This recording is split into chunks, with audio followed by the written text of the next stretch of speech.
आप तमाम लोगों को याद होगा जब प्रधानमंत्री नरेंद्र मोदी अपने चुनावी सफर का आगाज प्रधानमंत्री पद के लिए कर रहे थे तो उन्होंने कई मंच से ये वादा किया कि हम इस देश के तमाम गरीब लोगों को पक्का मकान देंगे। कहीं कच्चा मकान नहीं होगा, लेकिन हकीकत इससे परे है। अगर आप बिहार में आएंगे और ख़ास करके बिहार के मधुबनी में पहुंचेंगे तो आपको अंदाज़ा होगा कि इस ज़िले में हालात बद से बदतरीन हैं। आप किसी ब्लॉक में चले जाइए, चाहे आप रहिका जाइए, चाहे आप पंडौल चले जाइए, आप राजनगर चले जाइए, बाबूबरी चले जाइए, आपको अंदाज़ा होगा कि जो प्रधानमंत्री आवास योजना के तहत उन्हें घर मिलना चाहिए था, हकीकत में ऐसा नहीं है। आज भी 85 से 90% लोग ऐसे हैं जिन्हें आवास योजना के तहत अगर पैसा मिला तो फर्स्ट इंस्टॉल के बाद दोबारा पैसा मिला ही नहीं।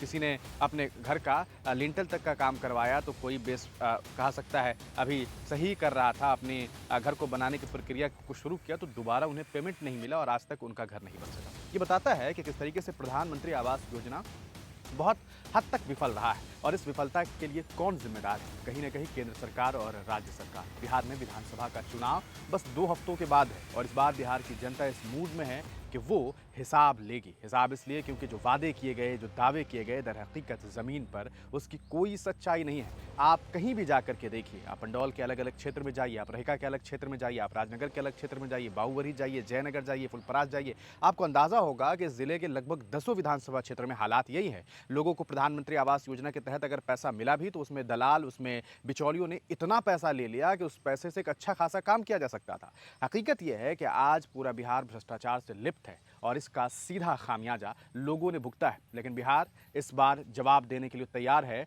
और इस बार बिहार विधानसभा चुनाव में उन तमाम लोगों को जवाब दिया जाएगा जिन्होंने यहाँ के लोगों का मजाक बनाया है।